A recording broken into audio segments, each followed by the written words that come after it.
Next at 4, the Vice President arrives in Milwaukee, the issues he could be addressing and what it could mean for Wisconsin. And temperatures are cooling down, but another warm up is in sight when we could hit 70 degrees. I'm Chardonnay Hunt. And I'm Maggie Glenn. Live at 4 is next.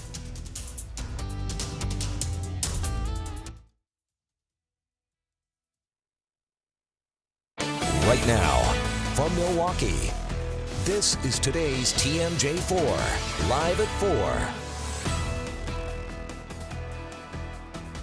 This is in Milwaukee trying to shore up support for Republican tax forms. A poll out just this morning shows 55% of Americans do not see themselves benefiting from that tax plan. The Vice President will also point to Foxconn as a success story for Wisconsin and the country. Tess Klein joins us live with a preview. We expect the Vice President to step up on stage here in about 15 minutes. He's supposed to talk about the federal tax cuts signed into law last year and how they'll impact Wisconsin. This event is hosted by a group, America First Policies, which backs many of President Donald Trump's policies. There's a roundtable discussion on the tax law happening right now. One of the participants, the CEO of Job Creators Network, a group that represents small business owners. Overtaxation, though, is one of the biggest things that were keeping people from investing in their businesses and growing them. And now with the tax cuts that actually happened last year and small business owners are starting to understand and really feel, we're going to start seeing hiring continue and to grow and people investing back in their businesses. And Glenn Grothman, an executive from Foxconn, were also on the panel. We expect the Vice President to speak shortly. Tess Klein, today's TMJ4. A 1-year-old boy was found dead in Sheboygan on Tuesday, and police say he was strangled in cords from mini blinds. Fire crews were called to a house in the 600 block of North 27th Street where they found the boy unresponsive. He was pronounced dead a short time later at St. Nicholas Hospital. The results of an autopsy have not been released. If you know anything about this case, call Sheboygan Police. And a third person is in Milwaukee police custody for a deadly hit-and-run crash. It happened last week near 33rd and Walnut. Local church pastor Sylvia Terwin was killed. Her daughter seriously injured when they were hit by a speeding stolen car that was running stop signs. A Milwaukee alderman is bringing what he is calling shocking and reckless behavior before the city's Public Safety Committee. Alderman Terry Witkowski says the number of hit-and-run crashes in Milwaukee is staggering. He's basing his comments on new numbers, which show there have been 1,100 hit-and-run crashes this year. That's up 12% from a 5-year average. At least a quarter of our accidents here in the city are hit-and-run crashes. If these things happen and people just shrug their shoulders, well, we're not going to solve the problem. Will help put the brakes on the problem. The meeting is tomorrow morning at 9 at Milwaukee City Hall. New at 4, an inmate who escaped the Ellsworth Correctional Facility in Racine County last week has been found. Investigators say the 36-year-old Christina Abel slipped through a fence, then stole a truck about 2 miles away. That truck was recovered in Green Bay area this past weekend.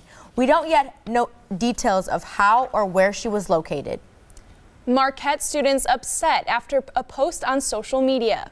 It's a story that's new on Live at 5. It's a picture of 4 teens some are calling racist. Coming up, the image posted on Snapchat that has many outraged. That's coming up on Live at 5. The White House is still defending President Trump's nominee for Veterans Affairs Security. Dr. Ronnie Jackson, the White House physician, denies damaging allegations that include overprescribing medications. NBC's Jennifer Johnson has the latest from Washington. The White House circling the wagons around Veterans Affairs Secretary nominee Dr. Ronnie Jackson as the Senate VA committee investigates accusations of creating a toxic work environment, drinking on the job, and improperly prescribing medications. Dr. Jackson's record as a White House physician has been impeccable. In fact, because Dr. Jackson has worked within arm's reach of 3 presidents, he has received more vetting than most nominees. Jackson's confirmation hearing scheduled for today has been postponed indefinitely. That's a big problem to the point where some in the White House even call him the Candyman. Senators concerned about the misconduct allegations and Jackson's lack of experience. He has never managed anything like the Veterans Administration, which spends about $180 billion a year, employs about 370,000 people, and provides care to about 9 million veterans. Mr. Speaker! That as French President Emmanuel Macron addressed Congress, publicly asking President Trump not to leave the Iran nuclear deal and to rejoin the Paris Accord to stop global warming. We are killing our planet. Let us face it. There is no planet B. Macron getting standing ovations from lawmakers and a rare display of unity on Capitol Hill. Tomorrow, another White House official under fire. EPA Chief Scott Pruitt testifies before 2 House subcommittees on his budget and will likely face questions about his own spending controversies. Jennifer Johnson, NBC News, Washington. GOP congressmen and senators hit the baseball diamond early this morning for a little practice. It's the first time the GOP team has practiced at Simpson Field since a gunman walked up to the field and opened fire, wounding 5 people last year. The annual game between the Republicans and Democrats is set to take place in mid-June on the 1-year anniversary of the shooting. A unique assignment for some local students who spent the day burning some of the land near their school. The Prairie Burn was part of an ecosystem lesson at University Lake School in Waukesha County. Led by former science teacher Steve Tomasi, the controlled burn is meant to rejuvenate the land. It'll return the nutrients in the soil, which is important, so there's no fertilizer taking place here. And it will also allow the seeds to germinate and start their new growth. The fire department was close by just in case. The Bucks have just one more chance to stay alive in the first round of the playoffs. The Bucks lost by 5 last night in Boston. There is good news, though. The team will play Game 6 here at the Bradley Center tomorrow night. If they win, it will force a Game 7, but they'll have to go back to Boston to play it. You can catch all the action on 620 WTMJ. If you love golf, Kohler has some good news. All 4 courses at Whistling Straits and Black Wolf Run are now open. Along with the golf courses opening, the restaurants and golf pro shops are also open. This is the 30th anniversary for Black Wolf Run and the 20th anniversary for Whistling Straits. The Ryder Cup will be at Whistling Straits in 2020. You may notice more people than usual wearing jeans today, even to the office, and jeans are even hanging on display in many places. That's because it's Denim Day. April 25th is a day to wear jeans to stand with survivors of sexual assault. It's a worldwide campaign to end victim blaming and promote awareness. Ahead on Live at 4, the Waffle House where 4 people were killed is back open. What the company is doing for families after the attack. And later, a woman discovered living with a dead body in her bedroom for more than a year. The bizarre details of the case. The Waffle House near Nashville, where 4 people were killed Sunday, reopened this morning. Company executives say that for next month, 100% of sales from that location will go to victims' families. Management said even though workers are still struggling, morale is good. And they praised James Shaw Jr. as a hero. He's the man who wrestled the gun away from the shooter. We're learning more about the deaths of 7 inmates at a South Carolina prison Sunday. Dozens of others were injured. Investigators say hours of rioting among inmates were caused by fighting over territory, contraband, and cell phones. Now more than a dozen corrections employees face federal charges related to bribery and contraband. They're accused of bringing drugs and cell phones into the prison. Police in Michigan made a shocking discovery while performing a welfare check. Officers found a 68-year-old man dead in his bed, and he may have been there for more than a year. The man's girlfriend has been living alongside the body and was taken to a nearby hospital for a mental evaluation. Medical examiners said it could take a while to determine how the man died. Video of a traffic stop leads to a big resignation in New York City. Karen Turner, the commissioner of the New York and New Jersey Port Authority, is shown ranting and cursing at the police officers who pulled her over. Coming up at 4:30, stop car thefts before they start. The new device that could protect your car from crooks. and a deadly explosion shoots fire into the sky. Coming up, what caused the terrifying blast?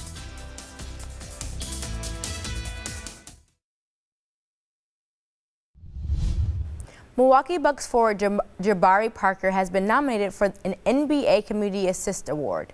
Milwaukee Public Schools tweeted this photo this morning, thanking Parker for the work he's done with the district.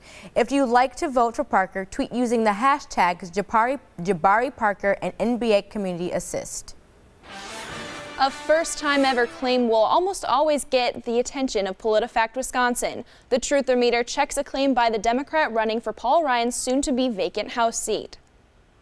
Randy Bryce, a union iron worker raised in southeast Wisconsin, claims his campaign staff is the first to unionize in the history of politics. You know, there is no national database on this type of thing, so we contacted a dozen labor history experts around the country. The experts could not say that this has never happened before. Unionizations can happen quietly without a public announcement. All the experts PolitiFact Wisconsin spoke with agreed it is a highly unusual topic. Even Bryce's campaign spokeswoman says while it's hard to prove something has never happened before, she's not aware of a campaign staff ever unionizing. We found this statement to be true, but just needing a little bit of clarification. Information surfaces PolitiFact Wisconsin will reconsider the rating, but for now, we rated Bryce's claim mostly true. A Republican running for Paul Ryan's seat is telling supporters he raised $250,000 just in the past 3 days. Brian Stahl emailed supporters today. He just announced his candidacy on Sunday. Ryan announced 2 weeks ago he would retire at the end of his term and not seek re-election. Tomorrow, 18 golfers, including our own Brian Goddard, will try to golf 100 holes for the MACC Fund.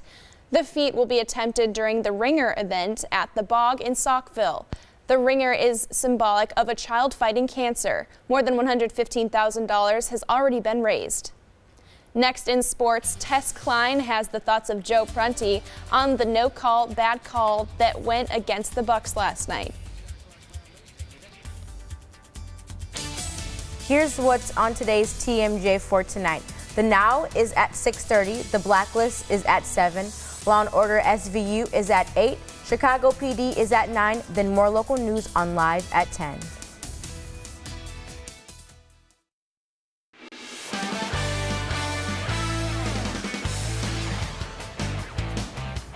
It's do or die. The last two playoff series, the Bucks have lost 4 games to 2. Tomorrow night, a chance to avoid that dubious distinction a third straight time, this time to the Celtics.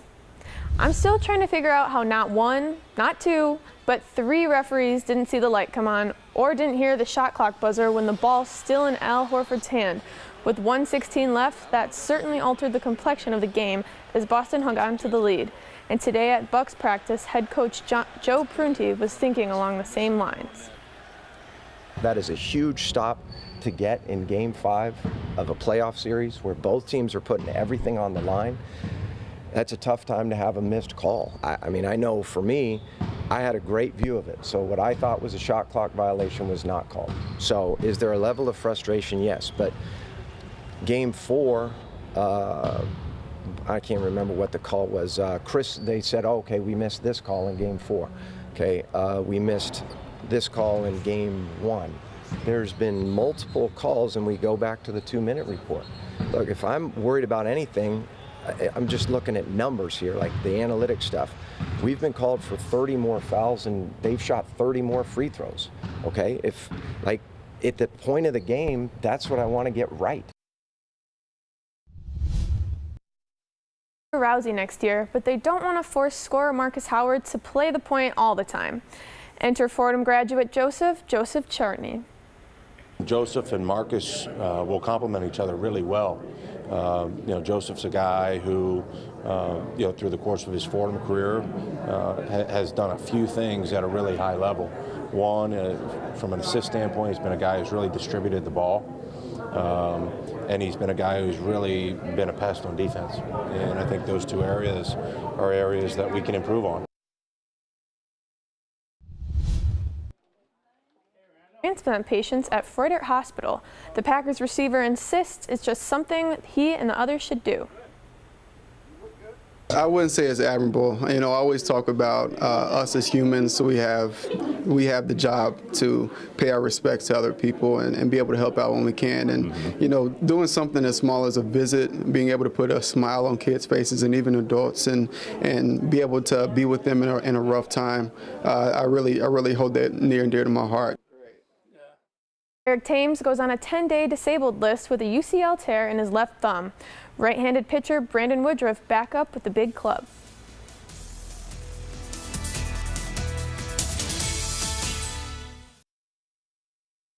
Right now, from Milwaukee, this is today's TMJ4, live at 4:30.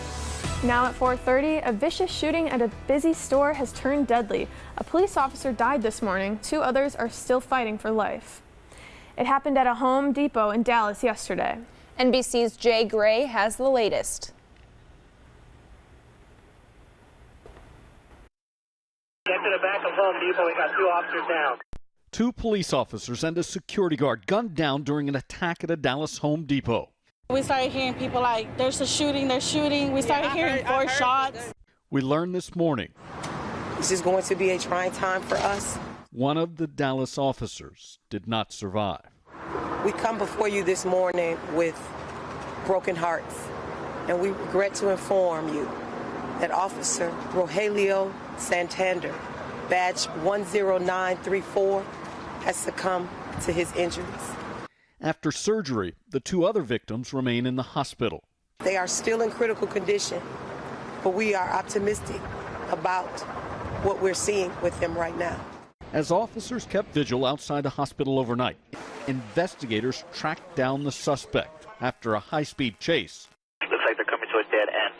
Police arrested 29-year-old Armando Juarez. He remains in custody with bond set in excess of $1 million. Jay Gray, NBC News. Nightly News with Lester Holt will have more on the shooting and the suspect as the community mourns the loss of a police officer. It starts right after Live at 5. Vice President Mike Pence is in Milwaukee to try to shore up support for Republican tax reforms. A poll out just this morning shows 55% of Americans do not see themselves benefiting from that tax plan. The vice president will also point to Foxconn as a success story for Wisconsin and the country. Chardonnay Hunt joins us live with a preview. Vice President Mike Pence told the crowd here all will benefit from the federal tax cuts. The vice president says federal tax reform provided a jolt to the U.S. economy. Wages are already on the rise because tax cuts mean more income. That excites Tricia Thacker. She and her husband run a trucking business in West Bend. According to Tricia, the tax cuts have translated to more money in their pockets. The middle class is the one that's forgotten about, I think, and anything that can stimulate the economy, that can help every single family is wonderful. But others aren't convinced. Jim Carpenter opposes the law. He thinks the bulk of the tax cuts benefit the very wealthy and large businesses. The wealthy get the greatest tax benefits, and so that's going to make our income tax much more regressive. First Policies hosted the vice president. It's a group that backs many of the current administration's policies. Chardonnay Hunt, today's TMJ4. Charles Benson got a one-on-one interview with Vice President Mike Pence. To see his entire 5-minute interview with the Vice President, head to TMJ4.com. Milwaukee Public Schools is extending the school year by 1 day for high school students. This change comes as a result of the snow day on February 8th. The official last day of school for grades 9 through 12 will now be Monday, May 21st. No changes were made for grades K through 8. The district has not said if this will be a full day for students. Students at Slinger High School stole the show at a national competition in Atlanta. The students created a store at their school and submitted a business plan to help grow the idea. That plan took first place for Wisconsin. Listen to the wind blow, watch the sun rise. Fleetwood Mac will be in the Brew City pretty soon. Tickets for an evening with Fleetwood Mac go on sale May 4th. You can catch the concert at the new Milwaukee Bucks Arena Sunday, October 28th. And they're going to need lots of people to work at that new arena with all the concerts that are coming up. So the Milwaukee Bucks are holding 2 different job fairs. They're both on May 15th and 16th and go from 2 p.m. until 7 p.m. at the Bradley Center. The arena has opening for a variety of positions, including cooks, servers, and more. For your money this afternoon, here's a look now at the market at the close of the business day. The Dow up 60 at 24,083, the Nasdaq down 4 at 7,003, and the S&P up 5 at 2,639. What's often referred to as the happiest place on earth is hiring. Disney World in Orlando, Florida is looking to fill 3,500 positions in time for the busy summer season. Offering hefty signing bonuses for some of the positions, cooks could get $3,000 when they join the team. A one-of-a-kind McDonald's restaurant will open tomorrow at the company's new headquarters in Chicago. McDonald's says the global-inspired restaurant is part of its McDonald's Experience of the Future. It has a Latin American-style dessert center and an Australian McCafe area. McDonald's says it plans to transform most of its U.S. restaurants by 2020. Google is launching one of its biggest Gmail updates in nearly a decade. Among the most talked about new features is the confidential mode. This allows senders to set an expiration date for the life of emails in others' inboxes. The updates start rolling out today, but will take some time to reach all of their users. Subway is closing more U.S. stores while expanding internationally. The chain says it will shut down about 500 stores this year on the heels of hundreds of closures over the last 2 years. Subway is launching a new loyalty program, remodeling stores, and adding touchscreen kiosks for ordering. If you're going to gear up for spring, you may want to know where the best place is for the selection of low prices. Consumer reporter John Matarisi compares the 2 biggest home improvement chains so you don't waste your money. We're now entering peak spring gardening season when everyone is snapping up plants, pottery, new grills, and patio furniture. But where's the best place to buy that? Home Depot, Lowe's, or someplace else? Home Depot and Lowe's have been battling for our dollars since 1978, but there's still no clear winner. That's because the biggest difference is cosmetic. Investopedia.com says Home Depot has an industrial aesthetic with a feel that it's geared toward professionals. Lowe's, it says, is more for first-time home improvement customers with lower shelves and more floor displays of patio furniture and holiday items. As for prices, recent comparisons by MarketWatch and others have found the 2 chains are so competitive that prices are almost identical. But from the Doesn't That Stink file, assuming these 2 big chains always have the lowest prices. A MarketWatch survey found prices on cleaning supplies, home decor, small appliances, and batteries are often higher at Home Depot and Lowe's. Grab some without checking prices. You might say, doesn't that stink? MarketWatch found Duracell AA's for 30% less at Walmart and Costco. If you want a bargain on outdoor furniture and grills, you might wait until July. That's when outdoor gear is marked down to make way for fall items. That way you don't waste your money. I'm John Matarese, today's TMJ4. A Polish company is making a device to prevent car theft by protecting your key fob. Thieves have started using fake signals to tricking your car into thinking the key fob is inside. So the new device blocks the signals of the key at the driver's command. The tiny device wraps around the key's batteries and is turned on and off and sells for $145. An accomplished gymnast and gold medalist sharing her story of courage right here in Milwaukee. It's a story new on Live at 6.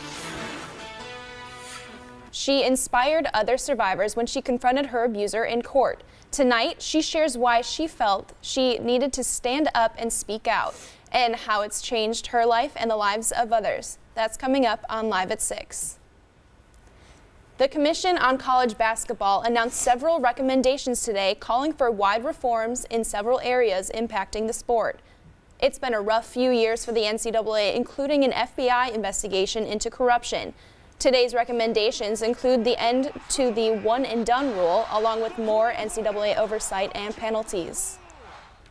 It is time that the money flowing from apparel companies and other third parties into non-scholastic basketball be disclosed and accounted for in order to address the corruption we see in this area. And NBA Players Association released a statement today saying both groups support reforms to NCAA policies and enforcement to safeguard the well-being of student athletes. New X-ray technologies are being used in cycling's renewed fight against mechanical doping, the illegal use of hidden motors inside bicycle parts. World Cycling has installed new mobile X-ray machines, thermal imaging cameras, and other high-tech devices at key races this season to prevent cheating.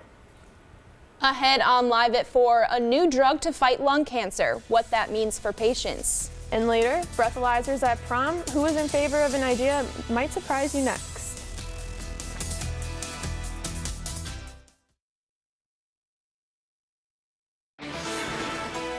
Lung cancer is the #1 cancer killer in men and women. But immunotherapy drugs are transforming the way some lung cancers are treated. Samantha Sonner reports. Intense coughing over the holidays sent David Cerrone to the doctor, followed by plenty of tests. Came back with the diagnosis that I'd been dealt this card of the stage 4 lung cancer and a tumor in my right arm. Dr. Steve Mammis started him on chemotherapy and an immunotherapy drug, Keytruda.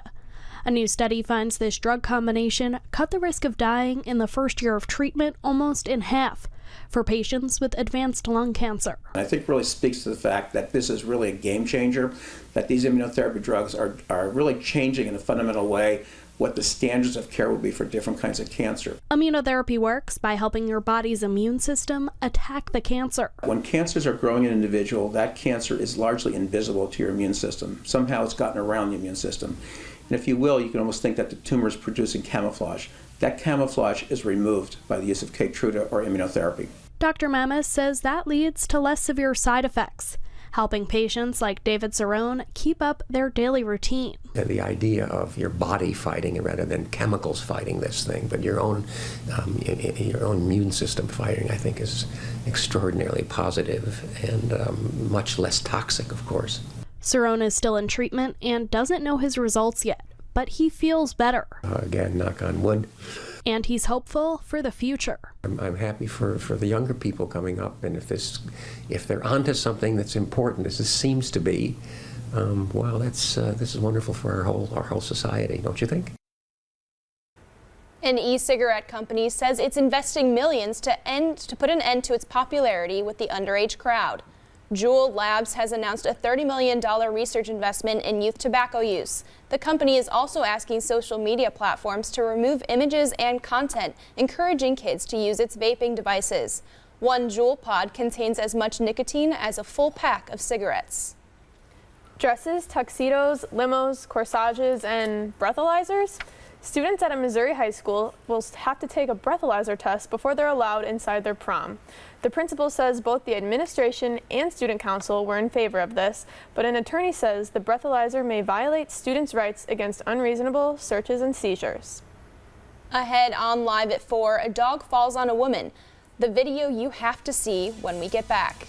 But first, here's a live look outside.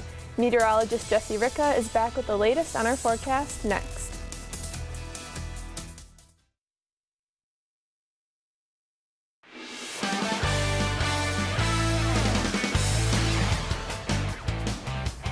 It's do or die. The last 2 playoff series, the Bucks have lost 4 games to 2. Tomorrow night, a chance to avoid that dubious distinction a 3rd straight time, this time to the Celtics. I'm still trying to figure out how not 1, not 2, but 3 referees didn't see the light come on or didn't hear the shot clock buzzard with the ball still in Alford's hand. With 1/16 left, this certainly altered the complexion of the game as Boston hung on to the lead. And today at Bucks practice, head coach Joe Prunty was thinking along the same lines. That is a huge stop to get in Game 5 of a playoff series where both teams are putting everything on the line.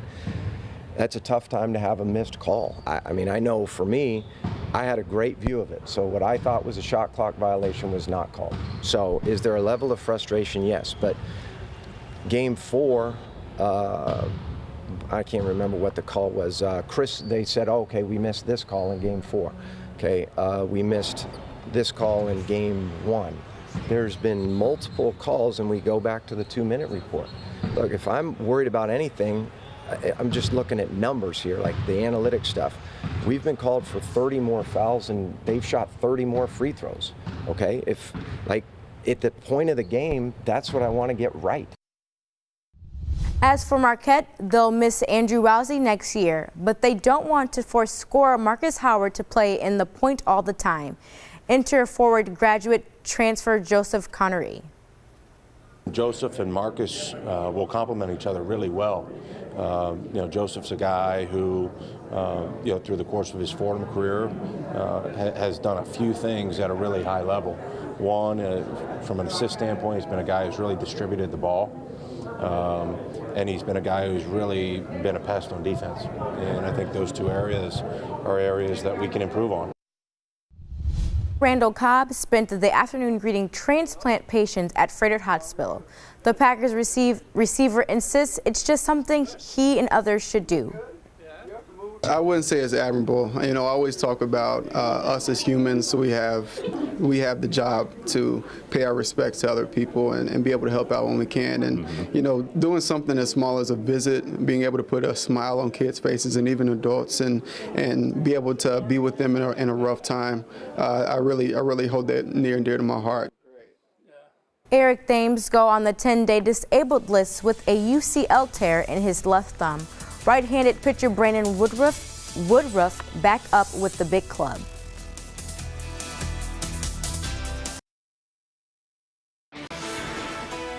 A dog falls from the roof of a two-story building in China, landing on a woman below. The woman suffered a serious neck injury, but the dog just got up and ran away. Today in Indonesia, 15 people were killed when an oil well burst into flames. Government officials say the newly drilled well was gushing oil when it ignited. They say those killed were trying to collect the oil.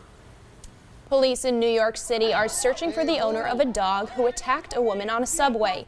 That woman was reportedly arguing with the owner about the dog taking up a seat when it bit into her shoe and wouldn't let go. Here you can see the owner trying to get the dog under control. He eventually pulled it away, then threw the shoe at the woman. She was not seriously hurt. Thanks for joining us on Live at 4:30. The news continues with Live at 5.